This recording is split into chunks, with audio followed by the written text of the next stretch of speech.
Any inside intel in terms of what happened to Patrik Laine? We saw him have a little knee on knee with Nick Dowd, and it looked like he was laboring, but he didn't play in the third period. Tony, did you hear anything?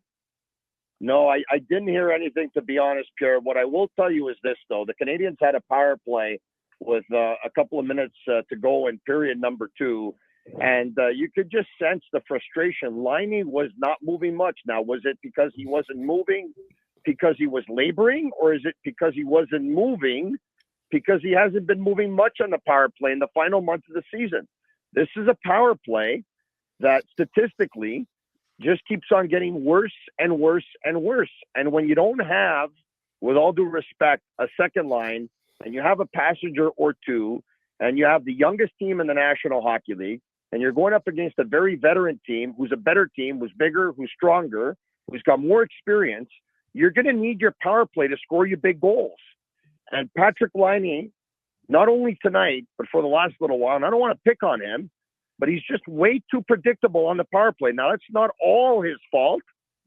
They keep on putting him out there, but the best power plays in the league, and you know this, Pierre, they're not static. They move around.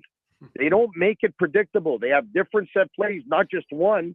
It seems like the Canadiens are always looking to get the puck back to Hudson at the blue line and looking for Hudson to give it to Laine on his off wing so he can set up for the one-timer. And everyone sees it coming, and they see it coming from a mile away. Yeah, I would agree with that, Shayne, 100% what Tony said. And one of the flaws, I think, in their schematic on the power plays is really nobody playing the bumper. And they've got to really think about that, because that would open up the one-timer for Laine, the potential one-timer for Cole Caulfield, or maybe you play Suzuki in the Patrice Bergeron bumper position, and because his shot's so good and his creativity is so good. But they've got to come up with another dynamic, because Tony's right. Everything goes back and runs through Lane Hudson, but he doesn't have a hard enough shot. He's not Al Iafrate. He's not Al McInnes. You know, he's not torching people from 45 feet. That's not going to happen. But Tony, I said something to Shayne that I was wondering if you saw it as well. And I think your observation of Laine was spot on. I saw one time where he got a puck that wasn't in the wheelhouse from Lane Hudson, and he was mad, Tony. He wasn't happy about that. It was almost like he was sheepishly saying, I don't want this puck. You didn't put it in the right place. Take it back. And it was that power play that you're talking about. I saw that. I'm going, oh, that's not right. That's not good. His body language wasn't good, Tony. And who knows if something was said in the locker room after that power play and after that period. But I also saw a Lane Hudson who, despite trying to give it to Laine, almost seems like he's looking for other options as well. Like, I know you talked about Patrik Laine's thing on that power play, but statistically, the Canadiens' power play was better before December 2nd, before Laine got into the lineup, with Cole Caulfield in Patrik Laine's spot, who was moving his feet a lot more. We know Laine's a devastating shooter. I'm going to say this. I really watched Demidov, and I watched him attentively tonight, okay? Yeah. And there's no doubt in my mind that he's not strong enough right now to be able to have an impact for playoff hockey. He's not strong enough. He gets bumped off the puck a lot. He hits the floor quite a bit. He loses some battles, and that's normal with 19-year-olds in the National Hockey League. That's going to happen.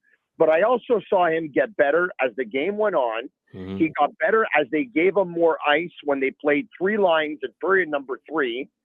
And Ivan Demidov is too good of a skill set and too good of a playmaker to play 15 seconds of a power play on a second wave. Right. And I'd love to see just once Caulfield in Laine's spot and Demidov in Caulfield's spot. And if that means Laine's on the bench, he's on the bench. Mm-hmm. That makes sense. Well, looking ahead at Game 3 here, we're going to get ahead of ourselves a little bit, but I mean, Laine didn't play the entire third period. Is he even a scratch option, or do you roll with him nonetheless and you hope for the best? Well, is he a scratch option? Yeah, he's a scratch option, I think, because he's not helping the team. And guys, there's a couple of players, and I say this with respect to David Savard, because unlike Patrik Laine, Savard, he tries his very best, but we're at the point right now of his career that he can't give what he doesn't have anymore. His pace has been very much affected. His mobility is affected. there's certain players on the team that slowed down this team. Savard is one of them. That doesn't mean I would take him out next game because I think you have to look at Struble too. Patrik Laine is another one. Yoel Armia, I think, is not playing at 100%. There's a couple of players that slowed down this team. This is a team to be effective. They need to play fast, and they can't play fast with some of those guys. So now, is scratching Patrik Laine an option next game? I think it is. I don't know if he's going to do it. What do you think Habs should do with Laine? Straight to It the depends what the trainers and the doctors say tonight. If he was legitimately hurt and they don't think he can be 100%, I would say, no, you're not playing in game 3.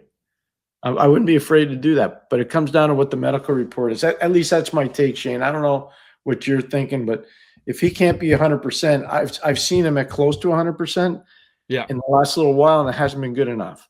So if he's not at 100%, I'm not sure I'd want him in the lineup for – it's really a do-or-die game on Friday night. They got to win that game to be relevant. They really do. Exactly. Right now, feelings are not of the essence. It's all about winning and about putting the best possible lineup on the ice. So that clip you just watched is from our most recent episode of the Sick Podcast. Once again, follow us on YouTube, Twitter, and Facebook.